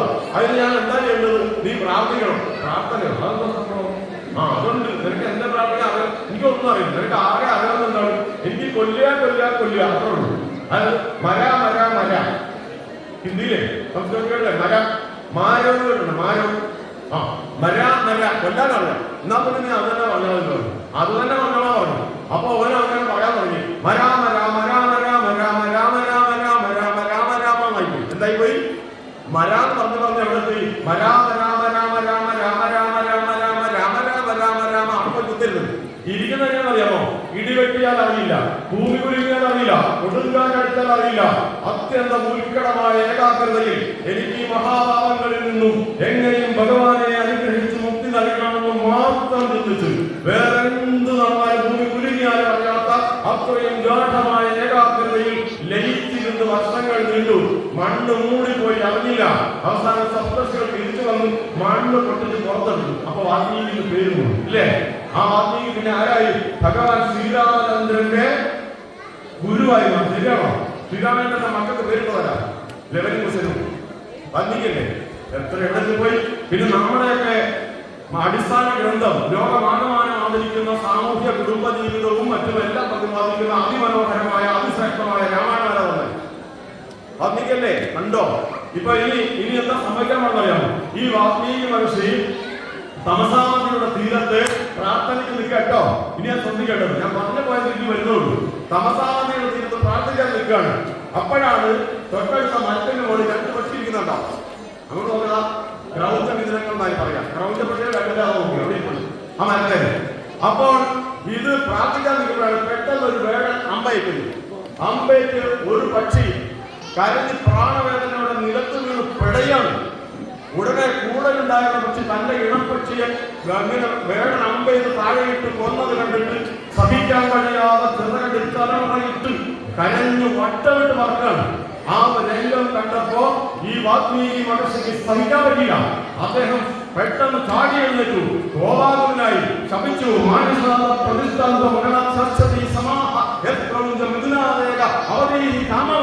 ശപിക്കാണ്. മനസ്സിലായോ? ഇനിയൊരു സംശയം ചോദിക്കാൻ വേണ്ടി എത്ര കഷ്ടപ്പെട്ടു ഭാഷ. ഈ ചങ്ങാതി വാൽമീകിക്ക് മുമ്പ് രത്നാകരനായിരുന്നിട്ടാണ് ഈ സംഭവത്തിൽ എന്ത് സംഭവിക്കുന്നത്? ഉത്തരം നിങ്ങൾക്ക് പറയാം. രത്നാകരനാണ് ഇയാളെങ്കിൽ ഇപ്പൊ എന്ത് സംഭവിക്കായിരുന്നു? നിങ്ങൾ എന്തൊക്കെയാ പറയുന്നത് ഞാൻ കേൾക്കുന്നില്ല, സമയമില്ലാത്ത കാര്യം സമ്മതിക്കില്ല, സമയം തരില്ല. അപ്പൊ ഞാൻ ഉത്തരം പറയാം, എനിക്കല്ലാതെ ഞാൻ പറയാം. അയാൾ പറയാം അതിനെ കൂടെ താഴെ ഇടണോ. രണ്ടാമത് പറയായിരുന്നു സഹോദര ശരിയല്ലേ, അതിനും കൂടി അമ്പയും താഴെടാൻ പറയും. എന്നിട്ടൊരു അടി നടക്കും. ഒന്ന് എനിക്ക് വേണം, രണ്ടെണ്ണം പങ്കിടാൻ അടി നടക്കും. ശരിയോ തെറ്റോ? പക്ഷേ ഇപ്പൊ എന്താ സംഭവിച്ചത്? ആ വാക്കിംഗ് മനസ്സിൽ ഒരു പക്ഷിയെ കൊല്ലുന്നത് പോലും സഹിക്കാൻ കഴിയാത്ത അനുകമ്പയുടെ ആരൂപമായല്ലോ സുഹൃത്തുക്കളെ. കേട്ടോ, അനുകമ്പയുടെ ഇതിന് കിട്ടുന്നില്ലല്ലോ. അനുകമ്പയുടെ ആരായി മൂർത്തി അല്ലെങ്കിൽ ആരൂപമായോ? ഇല്ലേ. എങ്ങനെയാ മാറിയത്? സപ്തർഷികൾ അറിവ് പകർന്നു കൊടുത്തപ്പോഴാണോ അല്ലയോ? അപ്പൊ അറിവ് പകർന്നു എന്തിനാ മനസ്സിലായോ? മനുഷ്യൻ നന്നാവോ ഇല്ലയോ? ഓക്കെ അല്ലേ? ഒരു വിടുന്നില്ല. അപ്പൊ ഇതുപോലെ ഈ വിഷയവുമായി ബന്ധപ്പെട്ട് കുറെ പറയാനുണ്ട്. പക്ഷേ ഈ ഹരി പറ്റുന്നില്ല, എന്റെ മൈക്ക് ഓഫ് ആക്കുന്നു. ഞാൻ ചുമ്മാ കേട്ടോ, പാവാണ്. അപ്പൊ ഏതായാലും ഇത്രയൊക്കെ പറഞ്ഞാൽ പറയും. ഇനി പിന്നെ നമുക്ക് വീണ്ടും കൂടാൻ പറ്റുമെന്ന് പറയാം. നമുക്ക് ക്ഷേത്രം എന്ന് പറയുമ്പോൾ അതിന് ചില ചട്ടവട്ടങ്ങൾ, ചടങ്ങുകൾ, സമയക്രമീകരണമൊക്കെ ഉണ്ട്, തെറ്റാൻ പറ്റില്ല. അതുകൊണ്ട് മാത്രമല്ല, ഈ കുട്ടികൾ കഴിഞ്ഞ ഉത്സവത്തിന് ഗംഭീരമായി അവതരിപ്പിച്ച് കളികൾ, കലാപ്രകടനം നടത്തി സംഘവാസനയെ പ്രകടിപ്പിച്ച് നമ്മുടെ ഉത്സവം എന്താ പറയാ ഗംഭീരവും വർണ്ണാഭവും ഒക്കെ ആക്കി തീർത്താലാണ് അവരെയാണ് ആദരിക്കുന്നത്. അപ്പൊ ഞാൻ കുറെ വർത്തമാനം പറഞ്ഞ് അവരെ ബുദ്ധിമുട്ടാക്കുന്നത് ശരിയല്ല എന്നാണ്. ഏതായാലും നമ്മുടെ ഈ ഉത്സവത്തിന്റെ ദിവസം എന്നെ കൂടി നമ്മുടെ പരിപാടി പങ്കെടുപ്പിക്കാൻ കാണിച്ച നമ്മുടെ ഈ ഉത്സവ കമ്മിറ്റിയുടെ മഹാമനസ്സിന് പ്രത്യേകം നന്ദി പറയുന്നു. അതുപോലെ ഇതെല്ലാം തീർച്ചയായിട്ടും ഭഗവാന്റെ അനുഗ്രഹമാണ്. ഭഗവാന്റെ അനുഗ്രഹത്തിനായി എല്ലാവർക്കും അനുഗ്രഹം ഉണ്ടാകട്ടെ എന്ന് പ്രാർത്ഥിച്ചുകൊണ്ടും ഞാൻ പറഞ്ഞതുപോലെ ഇത് ഏതെങ്കിലും ഒരു നല്ല കാര്യം ജീവിതത്തിൽ പകർത്താൻ പറ്റുമെന്ന് ആലോചിക്കട്ടോ. ഒന്നല്ലെങ്കിൽ അസൂയ പറയുന്നെങ്കിൽ നിർത്താം, കുഴപ്പമില്ലല്ലോ. കുശുമ്പ് പറഞ്ഞാൽ പറ്റാൻ പറയാം. മറ്റുള്ളവരെ കുറ്റം പറഞ്ഞ അട്ട തിന്നേണ്ടി വരും. കേട്ടോ, എന്നാ കേട്ടോ, നിങ്ങൾ ആരെങ്കിലും കുറ്റം പറയാത്ത അവിടെ കുറ്റം പറയേണ്ട, അട്ട തിന്നേണ്ടി വരും. അട്ട മനസ്സിലായോ? ചിത്രഗുപ്തന് ഭൂമിയിൽ ആകെ ഒരു ഭക്തനുണ്ടായിരുന്നു. ചിത്രഗുപ്തന് ഭൂമിയിൽ ആകെ ഒരു ഭക്തനുള്ളതാണ്. ഈ ചിത്രഗുപ്തന് ഇഷ്ടപ്പെട്ടത് ആകെ ഒരു ഭക്തനായതുകൊണ്ട് അയാളെ പരിശോധിച്ച് അയാൾ വരാറായി സ്വർഗത്തിലേക്ക്. നോക്കുമ്പോ എന്താ പറയാ, അയാൾ കാണുന്ന ഇത് കുശുമ്പെല്ലാം പറഞ്ഞ് കുറ്റം പറഞ്ഞ് 1000 അട്ട, ഒരു കുറ്റം പറയുമ്പോൾ ഒരു അട്ടയാ 1000 അട്ട തിന്നാനുള്ള പണി ഒപ്പിച്ച് വെച്ചിട്ടുണ്ട്. അപ്പൊ ചിത്രഗുപ്തൻ സങ്കടമായി. എന്റെ ആകെ ഭക്തനുള്ളൂ. നേരെ ചിത്രഗുപ്തൻ രാത്രി വീട്ടിൽ വന്നിട്ട് പറഞ്ഞോ, നീ 1000 അട്ട തിന്നേണ്ടി വരും, അതുമാത്രം പണി നീ ഒപ്പിച്ചിട്ടുണ്ട്, നീ എന്താ ചെയ്യാ? അപ്പൊ പറഞ്ഞു, പരിഹാരമുണ്ട്. നീ എല്ലാ ദിവസവും രാവിലെ പറമ്പിൽ പോയിട്ട് ആ മരത്തിന്റെ ചോട്ടിൽ നിന്നിട്ട് പാൽ കുടിക്കാൻ പറഞ്ഞു. മരത്തിന്റെ പനയുടെ ചോട്ട്, പനയുടെ കള്ളു ചേർന്ന പനയില്ലേ, പനയുടെ ചോട്ടിൽ നിന്നിട്ട് നീ എന്ത് ചെയ്യണം? പാൽ കുടിക്കാൻ പറഞ്ഞു എല്ലാ ദിവസവും രാവിലെ. അപ്പൊ ഈ പറഞ്ഞ ഭക്തൻ എല്ലാ ദിവസവും നിന്ന് പാൽ കുടിക്കും. അപ്പൊ പോകുന്നവരെന്താ കാണുന്നത്? കള്ളു ചേർന്ന പനയുടെ ചോട്ടിൽ നിന്ന് രാവിലെ അടിക്കല്ലേ, ഒരു ചങ്ങാതി കുടിക്കണം, വീട്ടിൽ നിന്നിട്ടാ പറയും ഒരട്ട അയാൾക്ക്. അടുത്ത ആളെന്ന് ഞാൻ ഇയാളെന്തൊരു മനുഷ്യനാ, പരസ്യമായിട്ട് ആളെ കണ്ടു പിടിക്കണം, അയാളുടെ ഒരട്ട 999 അങ്ങനെ തീർന്നു. അങ്ങനെ അവസാനം വീട്ടിൽ വന്നു കഴിഞ്ഞപ്പോ അയാളുടെ വൈഫ്, ഭാര്യ ഈ മനുഷ്യനെ കൊണ്ട് തീർത്ത് നാട്ടുകാരെ കൊണ്ട് പറയിക്കാൻ വേണ്ടിയിട്ട് അവിടെ കഴിയുന്നത് കഴിക്കാൻ അവർക്ക് കിട്ടി. ഇങ്ങനെ അയാൾ രക്ഷപ്പെട്ടു. അതുകൊണ്ട് ഇവിടെ ഇരുന്ന് കുറ്റം പറയുന്നവർ ആലോചിച്ചോളെ, എന്റെ കുറ്റം ആര് പറഞ്ഞിട്ടുണ്ടോ അട്ട തിന്നേണ്ടി വരും. നമ്മളെ ആരെ പറഞ്ഞാൽ വലിയ സജഷൻ ഓക്കെ അല്ലേ?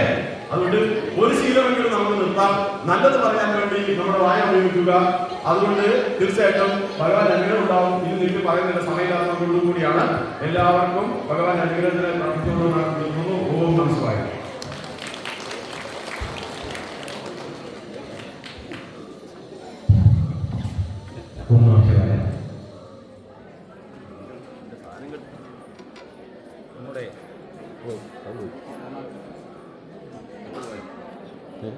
കണക്ഷൻ പോയോ?